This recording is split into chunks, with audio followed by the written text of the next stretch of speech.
जय श्री राम दोस्तों। आज हम लोग मोल कंसेप्ट का थर्ड लेक्चर है। इसमें आपको कुछ एक्स्ट्रा चीज बताने वाले हैं, जिसमें गैस से रिलेटेड कुछ बात आज करेंगे लोग, ताकि आपको मोल कंसेप्ट का जितना भी क्वेश्चन जेईई नीट में आप बनाना चाहते हैं आप आसानी से बन जाएगा। तो आज का जो लेक्चर होगा स्पेशल मतलब कि जेईई नीट के व्यू से होगा, मतलब कॉम्पिटेटिव एग्जाम के व्यू से होगा।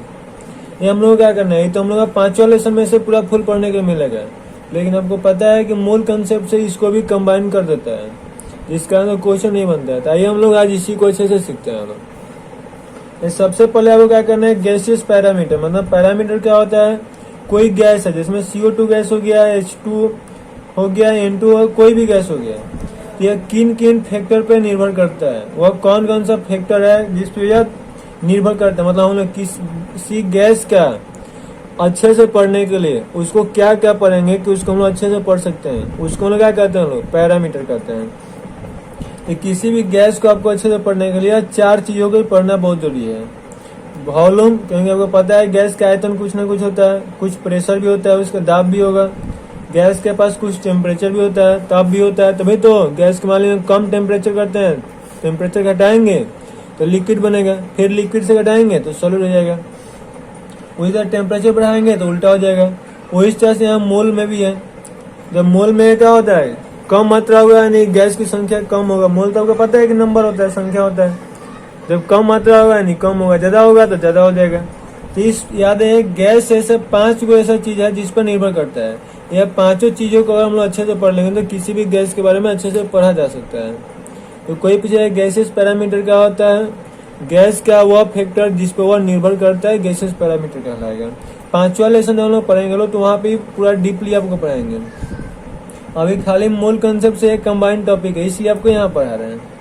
अब देखिए आपको क्या पढ़ना है, जो गैसेस पैरामीटर है इसमें एक देख रहे हैं, जो वॉल्यूम है, इसका जो आयतन है वो किस पर निर्भर करता है, और जब निर्भर करता है तो उसके साथ उसका रिलेशन क्या होगा। तो जो वॉल्यूम है, जो गैस का आयतन है, दाब पर निर्भर करता है, ताप पे करता है और मोल पे करता है। तो दाब पे कैसे निर्भर करेगा, तो इसके लिए हम लिखेंगे लोग VP रिलेशन। अरे VP के साथ संबंध बताना है, मतलब इसमें हम लोग क्या बताना है, संबंध किसको, इन दोनों का कांस्टेंट करके ऐड कांस्टेंट TNN। मतलब T और N को कांस्टेंट मतलब क्या होता है, नियत होता है, चुपचाप कर देना है। जब टेम्परेचर और मोल को चुपचाप कर देंगे, इसको नहीं बदला जाएगा, तो V और P के बीच में जो रिलेशन होता है उसको हम लोग बॉयल्स लॉ के नाम से जानते हैं हम लोग। अभी आपको ट्रिक भी बताएंगे कैसे याद रखना है। ये बॉयल्स लॉ क्या कहते हैं कि V इनवर्सली होगा P के। ये आप लोग देखे ना यार, कि हम लोग प्रेशर बढ़ाते हैं तो गैस का आयतन क्या होता है, घटता है। तो अभी तो हम लोग जो LPG सिलेंडर होता है उसके अंदर जो गैसेस होता है हाई प्रेशर पे होता है, बाहर निकलता है तेजी से, उसका आयतन वहाँ कम हो जाता है। तो याद है, ये प्रेशर बढ़ेगा तो उसका वॉल्यूम ऑटोमेटिक घट जाएगा। दूसरा हम लोग मान लिया क्या करेंगे लोग, सीधी सी बात है कि इस बार V और T के बीच में रिलेशन निकालना है। VT रिलेशन किसके से कांस्टेंट करके, इस बार कांस्टेंट करना है P एंड N। जब P और N को कांस्टेंट कर देंगे तो V और T के बीच में जो रिलेशन होता है उसको हम लोग चार्ल्स लॉ के नाम से जानते हैं लोग। अरे जो चार्ल्स लॉ होता है, इन्होंने क्या बताया कि V डायरेक्टली होगा T के। ये भी आपको बात पता है कि यार टेम्परेचर बढ़ाएंगे तो गैस के बीच का दूरी बढ़ेगा, और जब गैस के बीच का दूरी बढ़ेगा तो उसका वॉल्यूम भी क्या होगा, बढ़ जाएगा, उसका आयतन बढ़ जाएगा। अब आप ही लोग मान लीजिए 5 रहिएगा लोग, तो कम दूरी पे रहिएगा लोग, तो आप लोग का बीच का दूरिया बढ़ेगा तो आपका जगह ज्यादा चाहिए, जगह ज्यादा चाहिए यानी कि आपका आयतन बढ़ जाएगा। क्लियर है। थर्ड नंबर हो गया मोल। इस बार में किसके बीच में रिलेशन देखेंगे लोग, V और N के बीच में रिलेशन देखा। और कांस्टेंट क्या रखना है, दोनों ऊपर वाला P एंड T। तो अब ऐसे सीधी सी बात है, N मतलब संख्या। अब क्लास में स्टूडेंट की संख्या बढ़ेगा तो जगह भी बढ़ेगा नो। अब कम जगह में ज्यादा स्टूडेंट तो बढ़ नहीं सकता है, यानी कि संख्या बढ़ेगा तो वॉल्यूम ऑटोमेटिक क्या होगा, बढ़ेगा। तो यहाँ क्या होगा, V यहाँ भी डायरेक्टली होगा N के। तो याद है, जो हमारे गैस का आयतन होता है वो 3 चीजों पर निर्भर करता है, दाब पर, ताप पर और मोल पे। दाब के इन्वर्सली होता है, उल्टा होता है, ताप के डायरेक्टली होता है और मोल के भी डायरेक्टली होता है। इसे हम लोग बचपन में देखते हैं, इसी का दे इन दोनों का कारण होता है, जिसके वजह से साइकिल का चक्का क्या होता है, फट जाता है। कि गर्मी के दिनों में क्या होता है, टेम्परेचर बढ़ते रहता है और वॉल्यूम तो टायर का फिक्स होता है, जिससे टेम्परेचर बढ़ेगा तो प्रेशर बढ़ता है और प्रेशर बढ़ने से क्या होता है, टायर फट जाता है। अभी ये पी और टी के बीच में एक रिलेशन है, उसको भी अभी बताएंगे क्या होता है। तो यहाँ समझ में आ गया। आप कहेंगे सर याद करने का ट्रिक क्या होगा। देखिए आपको याद करना है बी से बॉयल और बी से बॉइलिंग पॉइंट। अब बॉइलिंग पॉइंट पूछे किसके लिए होता है, तो बॉइलिंग पॉइंट मतलब टेम्परेचर होता है, ताप होता है। तो याद है जिसमें ताप आएगा उसको बॉयल्स लॉ नहीं करते हैं, ताप वाला क्या होंगे, चार्ल्स लॉ। तो ऐसे थोड़ा सा उल्टा याद रख लीजिएगा, याद हो जाएगा। अब ये होता क्या है ना, इन तीनों लॉ को मिला दिया, जिसमें एक वैज्ञानिक है उन्होंने क्या किया, कुछ नहीं किया, इन तीनों ने को उठा के एक साथ मिला दिया। जिसमें हुआ यह कि भी क्या था, भी डायरेक्ट इन्वर्सली था पी के, और डायरेक्टली था टी के, और डायरेक्टली किसके था, मोल के। तो जो साइंटिस्ट थे उन्होंने बस यही काम किया कि तीनों को एक साथ मिला दिए। जब तीनों को एक साथ मिलेगा तो क्या हो जाएगा, भी डायरेक्टली हो जाएगा टी एन और टी के, और इन्वर्सली हो जाएगा पी के।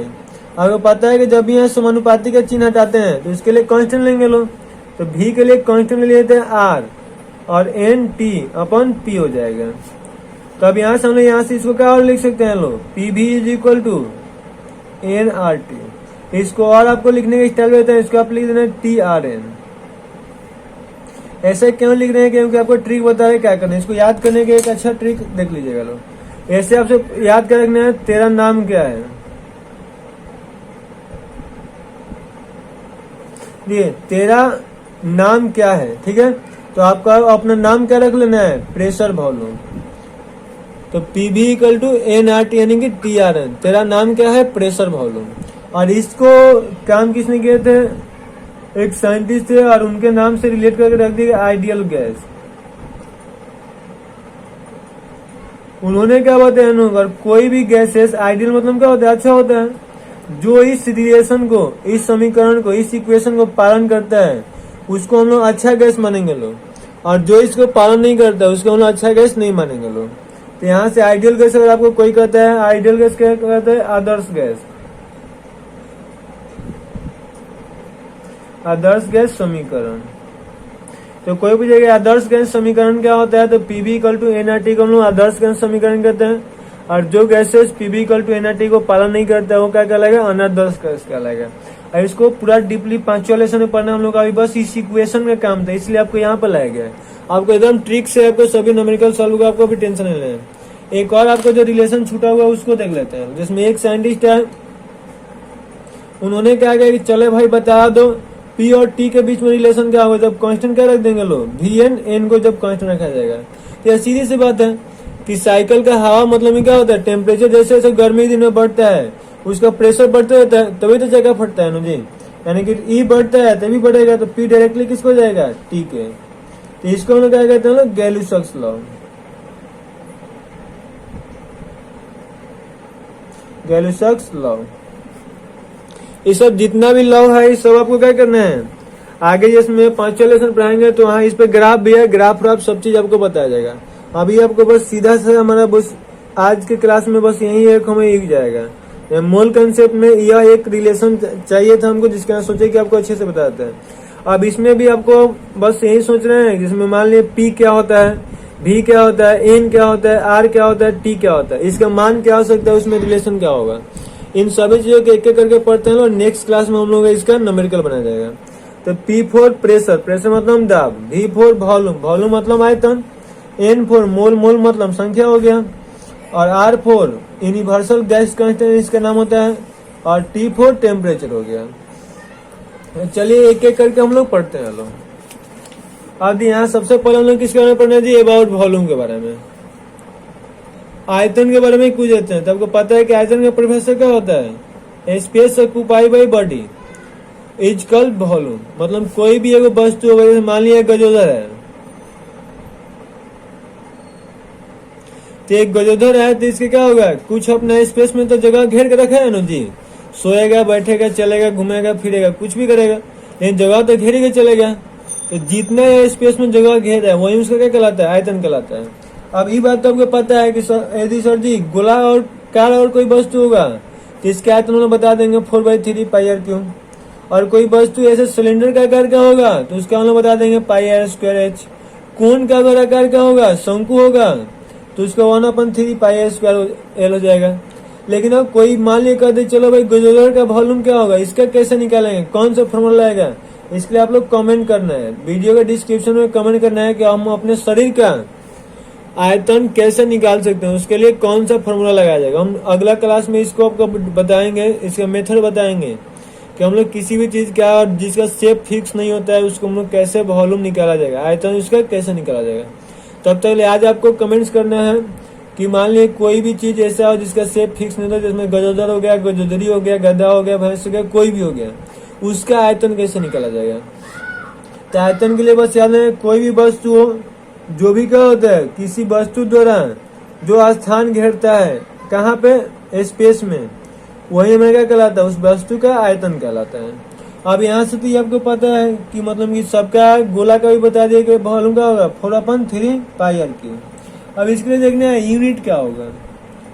तो आपको पता है कि हम लोग का यूनिट क्या होता है, मेनली 3 गो यूनिट दो गो पढ़ते हैं लोग फिजिक्स में। एक तो होता है एसआई यूनिट और सीएस यूनिट, एक होता है एमकेएस यूनिट्स, एमकेएस यूनिट, और एक क्या होता है जी FPS unit, foot pound system. तो अब यहाँ से क्या होता है, ये दोनों का तो मतलब उतना फेमस नहीं है क्योंकि एमकेएस यूनिट्स को ही क्या बदल दिया गया है, एसआई यूनिट बना दिया गया है। तो ये तो हम लोग पढ़ते हैं, लेकिन फुट पाउंड सिस्टम क्या बहुत पुराना हो गया जिसके कारण से अभी उसका यूज होता नहीं है। तो अभी मेनली हम क्या पढ़ते हैं, दो गो एसआई यूनिट और सीएस यूनिट। तो कोई पूछता है कि आयतन का एसआई यूनिट क्या होता है, तो आपको पता है क्या है कि आयतन का एसआई यूनिट क्या होगा, मीटर की होता है। तो कुछ नहीं पता है तो एलबीएच होगा, मतलब कोई भी वस्तु जो होता है 3D होता है, और 3D में लंबाई होगा, चौड़ाई होगा, ऊंचाई होगा, कुछ न कुछ तो होगा। तो याद है कोई भी वस्तु 3D होता है, 3 डायमेंशन जिसमें लंबाई, चौड़ाई, ऊंचाई हो, और उसका जो भी आयतन निकालेंगे तो उसे क्या होगा, मीटर क्यूब यूनिट हो जाएगा। क्योंकि इसका एम और इसका एम को मल्टीप्लाई कर देंगे तो क्या हो जाएगा, मीटर का हो जाएगा। सीजीएस यूनिट क्या होता है, तो मीटर का सीजीएस यूनिट क्या होता है, सेंटीमीटर क्यूब है तो क्यू लगा देंगे। लेकिन ये दोनों तो फिजिक्स के लिए, केमिस्ट्री में ये दोनों से काम चलेगा नहीं। केमिस्ट्री में कौन यूनिट आएगा, अदर यूनिट आएगा। अदर यूनिट मतलब क्या होगा, इसके अलावा।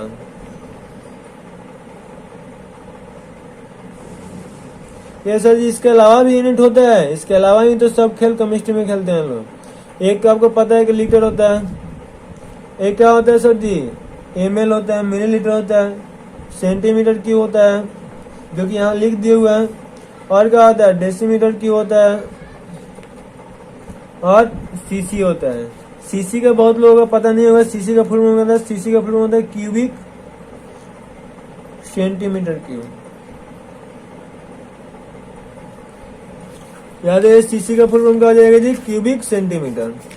अब यहाँ आपसे पूछा जाएगा कि चलिए इस सब में रिलेशन क्या होता है, तो हम लोग एक एक चल के रिलेशन यहाँ निकाल के देखते हैं। हम लोग पहला दिन नोट में याद रखना है कि एमएल कहीं भी लिखा हो उसको और क्या बोल सकते हैं लोग, सेंटीमीटर क्यूब बोल सकते हैं। और यह किसके बराबर होता है, सीसी के। यह तीनों खाली लिखने का तरीका अलग अलग होता है, बस सियरा एक ही है, पोंछिया इसका रंग दिया जाता है। तीनों का होगा सेम होगा। दूसरा क्या याद रखना है कि जहां भी लीटर दिखाई दे, लीटर बराबर होता है किसके, डेसीमीटर क्यूब के। यह दोनों आपस में बराबर होता है। अब आपसे रिलेशन कोई पूछेगा, चलो 1 लीटर बराबर कितना सेंटीमीटर क्यूब, ऐसे घुमाने के लिए कोई पूछता है 1 लीटर में कितना सेंटीमीटर क्यूब होता है, तो आपको सेंटीमीटर का लिख लीजिएगा मिलीलीटर, क्योंकि सेंटीमीटर किसके बराबर होगा, मिलीलीटर के। आपको पता है कि 1 लीटर में कितना मिलीलीटर होता है, 1000 ml बराबर क्या हो जाएगा, 1000 सेंटीमीटर क्यूब हो जाएगा। क्लियर है। उसी तरह से देखिए क्या करना है, इसको आप कहेगा लो कोई 1 मीटर क्यूब बराबर कितना लीटर। यहाँ पे अब तो क्या होगा, कुछ लोग कहेगा लो कि सर जी बनबे नहीं करेगा, क्योंकि मीटर की कभी लीटर में बदलेगा नहीं बदलेगा। लेकिन ऐसा कुछ नहीं है, ये भी बदल जाएगा। कैसे बदलेगा इसको हम सीखते हैं लोग। ये मीटर की कौन क्या लिख सकते हैं लोग, डेसीमीटर की, डेसीमीटर। और जिसको यूनिट कन्वर्जन में दिक्कत है, यूनिट बदलना नहीं आता है, जाकर प्लेलिस्ट में चेक कीजिएगा, इसके वीडियो स्पेशल डाले हुए हैं, वहाँ यूनिट बदलने का आपको सिखाए हुए हैं। ये यहाँ भी मीटर है, यहाँ भी मीटर है, तो मीटर मीटर को छोड़ देंगे लोग, बच कौन गया डी। तो डी को हमको बताना है कितना डी है, जितना यहाँ लिखा होगा उतना ही डी होता है। तो यहाँ 3 है तो 3 को डी हमको लाना है, इंटू मीटर क्यूब हो गया। अब ए को डी के लिए वैल्यू होता है 10 के पावर -1, तो इसका वैल्यू जो होगा उसके भाग दे देना है। तो 10 के पावर -1, 10 के पावर -1, 10 के पावर -1। अब तीनों का पावर सेम है, बेस भी सेम है, तो जोड़ देंगे लोग। तो जोड़िएगा तो कितना, 1 1 2 और 1 3, नीचे प्लस है और ऊपर जाएगा तो नीचे माइनस है, ऊपर जाएगा तो प्लस हो जाएगा। तो 1 गुने 10 के पावर कितना हो जाएगा, 3 लीटर। और यही क्या हो जाएगा, डेसीमीटर के। तो याद रख लीजिए कि 1 लीटर में कितना होता है, 10 के पावर 3 लीटर होता है। ये सब अच्छे से याद है, क्योंकि इसको एक बार देख लीजिएगा फटाफट, और स्क्रीनशॉट जो लोग नहीं किए होंगे स्क्रीनशॉट कर लिए, क्योंकि ये सब आपके काम की चीज है और हमेशा यूज होने वाला है। अब आइए हम लोग प्रेशर के बारे में, दाब के बारे में कुछ सीखते हैं हम लोग।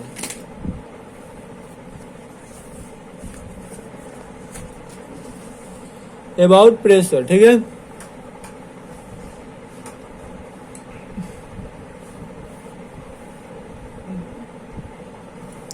सबसे पहले आप लोग प्रेशर का डिफिनेशन पढ़ना है। प्रेशर का डिफिनेशन क्या होगा जी, ये तो आपको पता होगा, 9th क्लास का डिफिनेशन है। Force per unit area is called pressure. और तो इसका हिंदी लिखे गया तो प्रति एकांक क्षेत्रफल पर लगने वाला बल को दाब कहते हैं। ये इसका मतलब सीधा सीधी यह होता है, ये मान लिए कोई भी हम लोग प्रति एकांक मतलब कोई भी चीज हम लोग ले लिए लोग, जिसमें 1 मीटर इसका लंबाई हो गया और 1 मीटर चौड़ाई हो गया। इसका क्षेत्रफल कितना होगा, 1 मीटर स्क्वायर। तो 1 मीटर स्क्वायर पर आप जितना फोर्स लगाइएगा वही उसका क्या कहलाएगा, दाब लगा कहलाएगा। इसमें धक्का दीजिए, खींचिए, जो भी मतलब काम करना, जितना आपका बल लगता है कुछ भी करने में, वह उसका क्या कहलाएगा, प्रेशर कहलाएगा। और प्रेशर बराबर क्या होता है, पी बराबर होता है एफ मतलब फोर्स हो गया, और प्रति एकांक मतलब एरिया, तो पी बराबर एफ बाई ए। अब यहाँ भी देखा जाए यूनिट ऑफ प्रेशर, दाब का ही क्या होगा, अरे इसका भी वही देखा जाएगा, एसआई यूनिट, सीजीएस यूनिट और अदर यूनिट। तो दाब का एसआई यूनिट क्या होता है जी, दाब का एसआई यूनिट यहाँ से निकालना है। फोर्स का एसआई यूनिट क्या होता है, न्यूटन। और बल का एरिया का एसआई यूनिट क्या होता है, मीटर स्क्वायर। तो इसका एसआई यूनिट क्या हो जाएगा जी, न्यूटन मीटर स्क्वायर, ठीक है।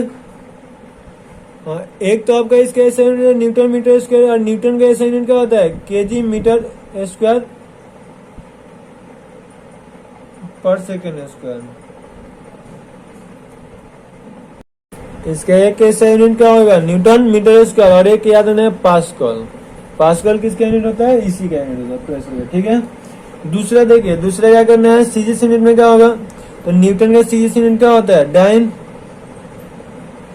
और मीटर स्क्वायर का सीजीएस यूनिट क्या होता है, सेंटीमीटर स्क्वायर। तो इसका और क्या आ जाएगा जी, डाइन सेंटीमीटर स्क्वायर हो जाएगा। और अदर यूनिट में तो इसमें पूरा भरमारी है, एक तो हो जाएगा mm ऑफ एच जी, एक हो जाएगा सेंटीमीटर ऑफ H2O,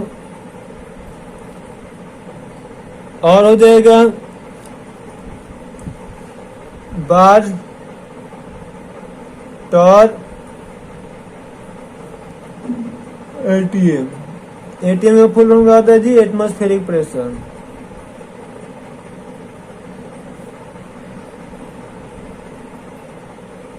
तो ये सब प्रेशर का यूनिट है। केमिस्ट्री मेनली खेल किसके साथ खेलना है, इसी के साथ खेलना है।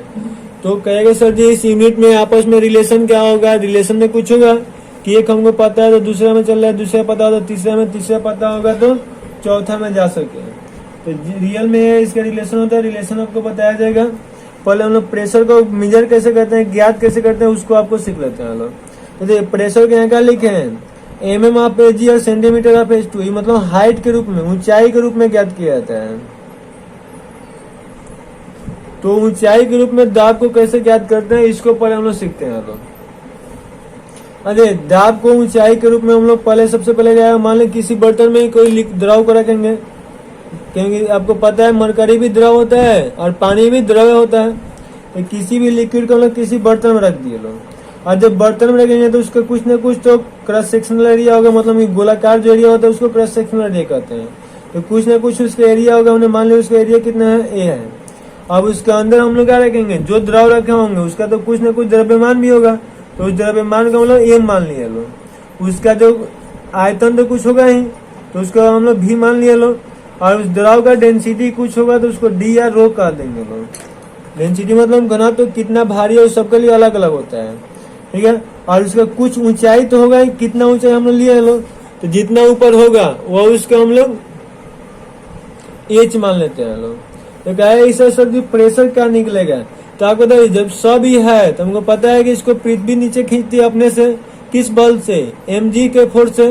तो हम लोग जानते हैं प्रेशर के लिए फॉर्मूला क्या होता है, P बराबर एफ बाई ए, इसी फॉर्मूला रहना है। P बराबर क्या हो जाएगा जी, एफ कैसे में कितने रख देंगे लोग, mg, और ए है तो ये रहना रहता है, क्योंकि क्रॉस सेक्शनल एरिया ही है, इसको छोड़ देते हैं हम।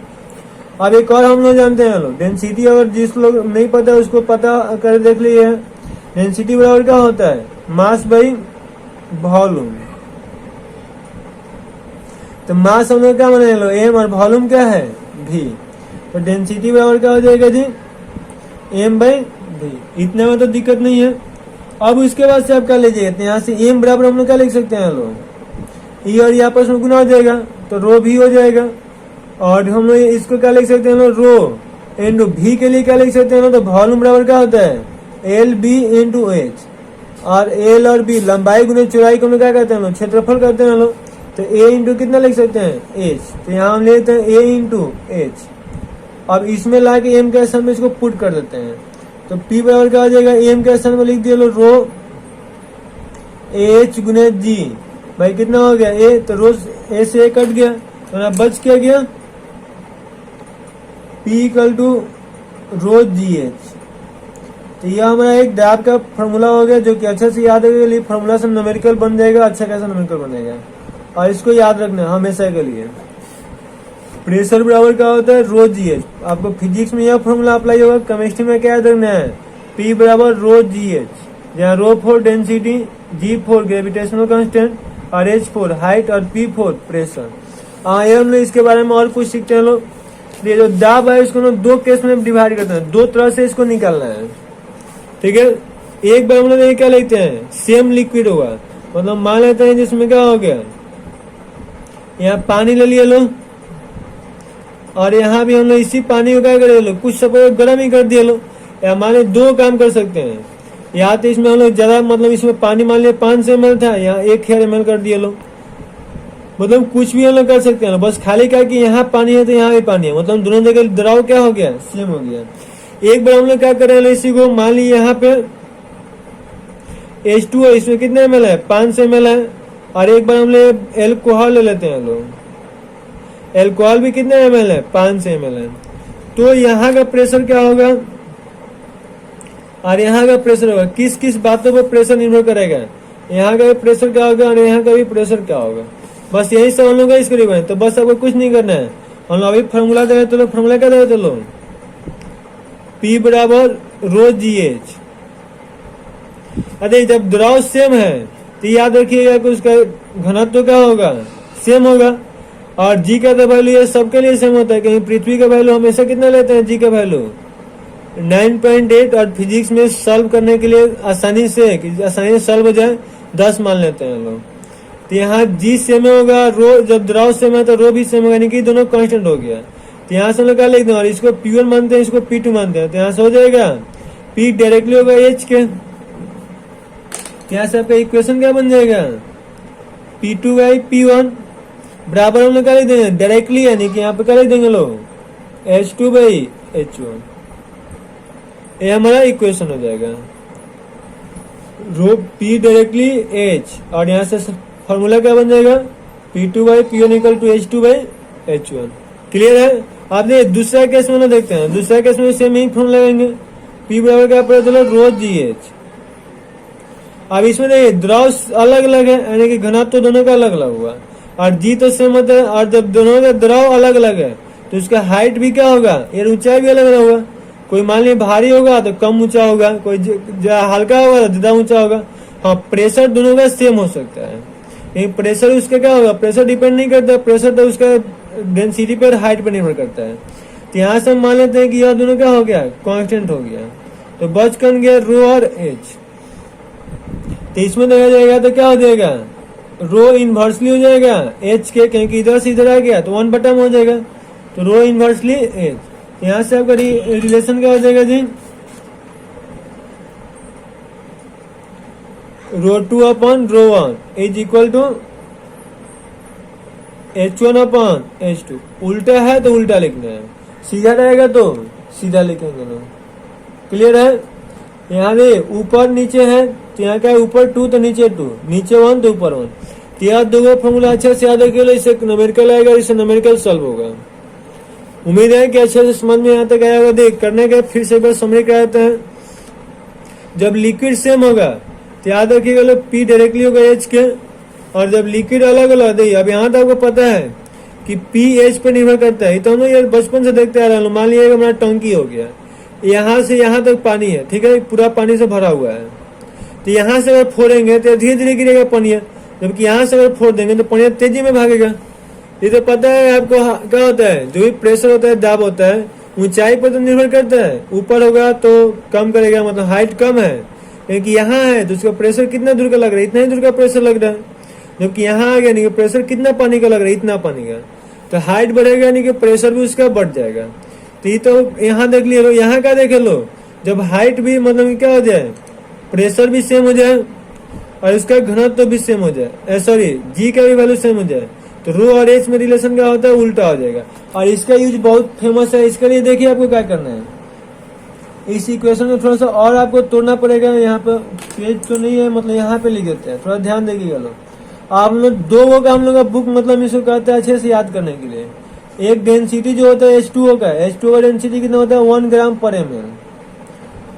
और एक होता है डेंसिटी ऑफ Hg, क्योंकि अभी आपको रिलेशन ही बताए थे, सेंटीमीटर ऑफ H2O और मिलीमीटर ऑफ Hg मरकरी। तो यहाँ से इसका होता है 13.6 ग्राम पर ml। यानी कि सीधा सीधी बात यह करना चाहते हैं कि देखिए यहाँ पे दोनों वैल्यू अगर रखिएगा तो क्या होगा, और हम लोग मरकरी के ऊपर मानते हैं, तो 13.6 बड़ा कितना हो गया 1 बराबर क्या हो गया H1/H2, यानी कि H1 किसके लिए हो गया H2O, height of H2, H2 किसके लिए हुआ, मरकरी के लिए। तो यहाँ से पूछेगा हाइट ऑफ मरकरी बराबर क्या हो जाएगा 13.6, यही ना होगा जी, एक में उल्टा हो गया। Height of H2O is equal to क्या होगा 13.6, इन दोनों गुना हो जाएगा, 13.6 into height of H2O Hg। यह रिलेशन आपको यहाँ बताते हैं कैसे इस रिलेशन को याद रखना है। रिलेशन को याद है, H2O दिया गया होगा और H मरकरी निकालना होगा। तो H2O दिया गया होगा, मरकरी निकालना है, तो भाग देना है कितना से 13.6 से, और Hg दिया होगा, मरकरी निकालना है, तो गुना करना है कितना से 13.6 से। ऐसा जी याद कैसे होगा यार, सिंपल सी है कि याद कैसे होगा अभी बता रहे हैं।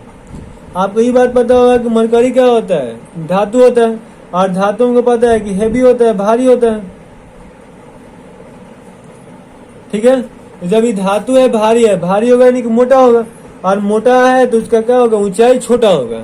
मोटा है तो छोटा है, क्योंकि आप लोग भी देखें, मतलब जो लड़का मोटा होता है, बावना होता है, नाटा होता है, और जो पतला होता है, लंबा होता है। तो मोटा है यानी कि छोटा है, यानी कि इसका ऊंचाई कम होगा, और पानी पतला होता है, इसका ऊंचाई बड़ा होता है। तो याद रखना, मरकरी से जब पानी में जाएंगे यानी कि बढ़ाना है, बढ़ाने के लिए क्या करेंगे, गुना, और पानी से मरकरी में नहीं घटाना है, घटाने के लिए क्या करना है, भाग देना है। उम्मीद है कि समझ में आ गया, अब याद रहेगा। तो यहाँ देखिए क्या दिया है, 2 mm Hg दी हुआ है, मरकरी में जाना है, क्या कर देंगे लोग 13.6 से गुना कर देंगे लोग। 4 mm Hg दिया होगा तो क्या करेंगे जी, फिर से अगर पानी में जाना होगा तो क्या करेंगे लोग, 4 को 13.6 से गुना कर देंगे लोग, हो जाएगा। वही मान लिया कह दे 5 सेंटीमीटर अब H2O दिया हुआ, इसको मरकरी में बदलना है, तो इसके लिए क्या करेंगे लोग, भाग दे देंगे लोग, 5/13.6 mm ऑफ Hg। मरकरी के लिए याद नहीं, यूनिट का रखना है mm रखना है, जबकि H2O के लिए क्या रखना है, सेंटीमीटर रखना है। रिलेशन मतलब कि आप यूनिट ऑफ मतलब कि इसके प्रेशर के सभी इकाई में रिलेशन क्या होता है, और यह बहुत ही इम्पोर्टेंट है, इसको कैसे भी याद कर लेना है। अभी आपको याद करने के लिए तो कोशिश करेंगे अच्छे से याद हो जाए, ना भी याद होगा तो भी कैसे से करना है। तो याद कर रखना है 180 m बराबर होता है 760 mm ऑफ Hg के, और यह बराबर हो जाएगा 76 सेंटीमीटर ऑफ Hg के। मतलब दोनों यूनिट याद रखना है। और इसी को हम लोग क्या लिख सकते हैं लोग, टॉर्क भी लिख सकते हैं। यह बराबर होता है 1.013 बार के, और यह बराबर होता है 1.013 गुणा 10 के पावर 5 पास्कल के। और यह बराबर मतलब कि यहाँ तक ले अच्छे से याद रखना है, इतना में आपका सब काम हो जाएगा। 180 m बराबर क्या हो जाएगा 760 mm ऑफ Hg या 76 सेंटीमीटर ऑफ H2O। अब यहाँ mm ऑफ Hg दिया है, सेंटीमीटर H2O में आराम से बदल सकते हैं। 1.013 बार हो गया, और 1.013 10 के पावर 5 पास्कल हो जाएगा। तो हमें उम्मीद है कि प्रेशर के बारे में भी अच्छे से आपको समझ में आ गया। कोई दिक्कत हो तो कमेंट करना है, फिर उसको अच्छे से डीपली बता जाएगा। और अबाउट हम लोग टेम्परेचर के बारे में सीख लेते हैं लोग। ये कोई सबसे पहले आपसे पूछा टेम्परेचर क्या होता है, ताप क्या होता है, ठीक है। मतलब ये मोल के बारे में, मोल के बारे में आपसे कोई पूछा है कि अबाउट मोल, मोल क्या होता है जी, तो मोल तो संख्या है, और इसको हम लोग अच्छे से पढ़ चुके हैं लोग। पहले जगह देखिएगा पीडीएफ में 2 गो मतलब प्लेलिस्ट में इसको 2 गो वीडियो अच्छे से बना चुके हैं, और सभी प्रकार के कॉम्पिटिशन में पूछा गया क्वेश्चन भी बना, इसलिए वहां पे अब इसको छोड़ रहे हैं। ताप के बारे में टेम्परेचर क्या होता है, the temperature is the thermal state of body.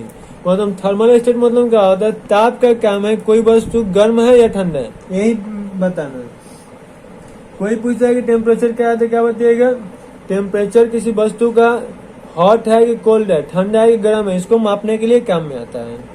ताप किसी वस्तु का क्या होता है, उसमें का गतिकी एक अवस्था होता है जो बताता है कि वो वस्तु ठंडा है कि गर्म है।